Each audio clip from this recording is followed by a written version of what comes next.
kayo, Mang Jojo, dun sa katanungan ko na hindi ho kaya pagdating ng araw, abay kabahan din ho kayo o matakot kayo na kapag kayo na po ang napanis na parang lechon, iwang kayo nitong si Myla at ipagpalit sa mas bata po sa inyo. Kasi, abay, may ikot ang buhay.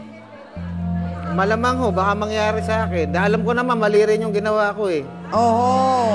So, Mang Jojo, ang sinasabi po ninyo talaga, kaya hindi nyo na pinipili si Tata dahil nga medyo tinakot kayo na baka balikan kayo nung kanyang mister, pero mahal nyo pa siya o hindi na? Dati, mahal ko siya. Aha. Ngayon? Eh, may iwas na nga po ako kasi mali yung sa amin dalawa. Sa palagay po ninyo, kung sakaling nakakaramdam na po ba kayo ng medyo may mga masakit-masakit sa kasukasuan nyo? Wala pa naman? Wala pa naman, no? Ay, buti na lang, wala pa. Pero ipagpalagay po natin na kung kayo po ay magkasakit, sino po kaya sa palagay ninyo ang kayang mag-alaga sa inyo? Si Aling Linda o si Myla? Baka si misis ko. Oh! Baka! Bakit po baka? Eh, sa tingin ko rin ho, hindi rin mo kami magtatagal ni Myla kasi bata pa siya. Oh! Eh, bakit niya niligawan So siya? bakit po ninyo sinasabing mahal nyo siya at niligawan nyo kung sa palagay nyo hindi magtatagal? Eh mukhang ang tingin ni Myla, gusto niya magtagal kayo. O kita mo Myla, wala namang pala siyang planong magtagal kayo. O may expiration pala. O di sino pa rin ang talo? Paisip tuloy. Ikaw. Bata pa kasi. Kasi ang tingin namin dito, Myla, talagang naguguluhan ka lang at nagre-rebelde ka sa mga magulang mo. Kaya mo nagagawa yan. Hindi siya seryoso sa'yo.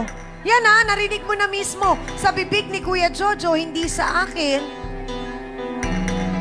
na alam niyang hindi kayo magtatagal. So kung iniisip mo na magtatagal kayo at pwede ba kayong ikasal, Mang Jojo, ni Myla? Pwede po, eh hindi naman po ako kasal sa kanya eh.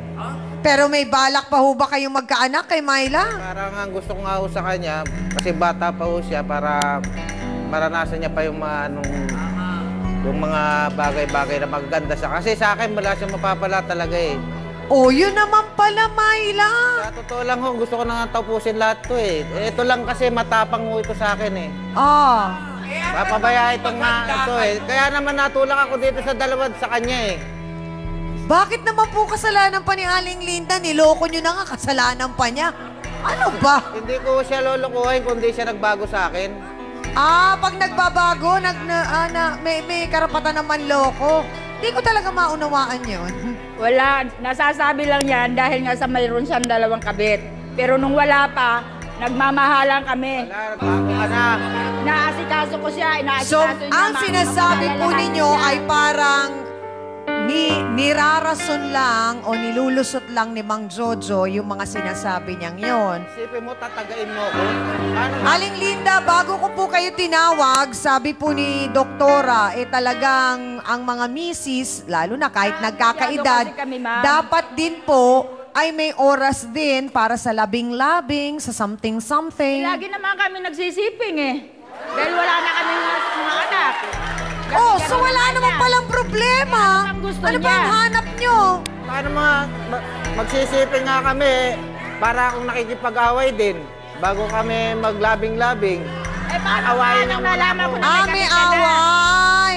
Bakit naman ninyo inaaway bago Kaya nalaman ko na nga may kabit na siya, kaya ko siya ginagabi-gabi ng away. Ginagabi-gabi. Ay, oo, namin. pero mali din po Darating yun. kasi. Mali din po yun, Aling Linda, kasi lalong lalayo yung asawa ninyo sa inyo. Eh, sino ba naman po ang gaganahan? Away bago mag-something-something. Patawarin. Una, Ate Linda, gaano po katotoo, Nay, na naghahasa daw kasi kayo ng itak, kaya natatakot umuwi itong si Mang Jojo. Talagang gagawin ko yan. Tatagain talaga ako niyan. Kung hindi niya talaga iwanan, yung dalawang babae niya, talaga gagawin ko yan. Hindi ho lahat kailangan dinadaan sa dahas at hindi ho lahat ng bagay kailangan nilalagay natin sa ating mga kamay. Yun ang dapat, hindi yung lagi Oh, ka yun ang matapang. dapat. Wow! Yung dapat. Yan, ginagalit mo mo pa kasi. Huwag mo nang galitin. Ako na lang ang makikipag-usap para sa'yo, Mang Jojo. Yun ang dapat, ha? Kaya ka Pero bakit ginagawa nasasaktan mo? eh. Talagang gusto niyo yatang mataga sa nangyayari. Abay, mahalagang malaman natin at matanong natin si Ate Linda, kung gusto pa ho niya kayong tanggapin. Yan ang tanong na mahiwaga. Sa kabila po ng lahat ng ito, Aling Linda, kaya niyo pa rin po bang tanggapin si Mang Jojo? Patawarin, kalimutan ang lahat ng ito, at hindi na mababanggit at uulit-ulitin pa't pag-uusapan. Kasama po yun sa pagpapatawad. Hindi na humababanggit ito bago mag-something-something. Kaya po ba? Oo, hindi lang. Kung mangangako ba siya sa akin na iwanan niya yung dalawa at magsama na muli kami ng maayos, bakit hindi ko siya tatanggapin? So mukhang hindi mahihirapan ang ating trio tagapayo na kausapin at paliwanagan ang ating mga bisita ngayong umaga dahil mukhang meron pang second chance. Itong si Mang Jojo, kung mangangako lang daw siya na magbabago. Alamin natin mamaya ang resulta ng kanilang counseling. Kaya niyo pa. Namin. Kaya niyo pa. Kaya lang, gusto ko nga mangyari, maalis na lang yung Hindi, kanya sabi nga di ba, kung aalis na, ano naman hiwalay na. Paano kung bumalik yung asawa mo? Tanggapin ko po. Kasi kasal kayo, sana kung hindi kayo kasal eh. Ang gusto ko lang naman talaga. Kahinaan ni Mang Junjo. Mahal na mahal ko po yun. Talagang gusto niyang pakasalan. 55, ay malakas pa si Mang Junjo. Bilang lalaki. Abay, sana kahit paano, Attorney Ben, maganda ang naging resulta ng counseling. Mukhang okay naman dahil nandun na si Mang Jojo sa puti kahit na medyo takot siyang mataga. Nandun siya. Bumalik. Tama po yan, Chang, at mukhang upang lalong patunayan daw ni Mang Jojo yung kanyang pagmamahal kay Aling Linda na sa loob ng 32 years, imagine, 32 years po. Sabi ko nga po ako, nakaka-21 pa lang ako na nakikisama sa aking legal na asawa. Kayo 32. Sabi ko, sana panindigan nyo yan at mauwi yan sa kasal. Ang sabi po niya niyayaya ko nga po palagi. Kaya lang si Aling Linda daw ang parang ayaw nun. Ngayon, mukhang magpo-propose uli. At upang patunayan na ang nalalabi pa niyang araw na ikabubuhay dito na ibibigay sa Panginoon ay talagang magbabago na siya at hindi na niya gagawin itong mga karanasang kanyang kinasadlakan at upang tumibay ang kanilang pagsasama. Kaya sana, Mang Jojo, ay matupad mo yan at patnubayan kayo ng Panginoon sa nalalabi niyo pang pagsasama ni Aling Linda. Yun lamang.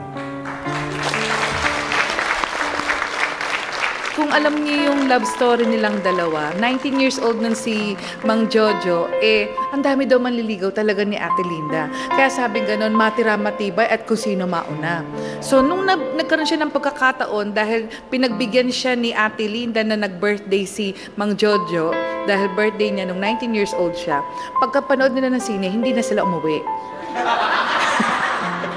Sigurista naman. So, sana Mang Jojo, dahil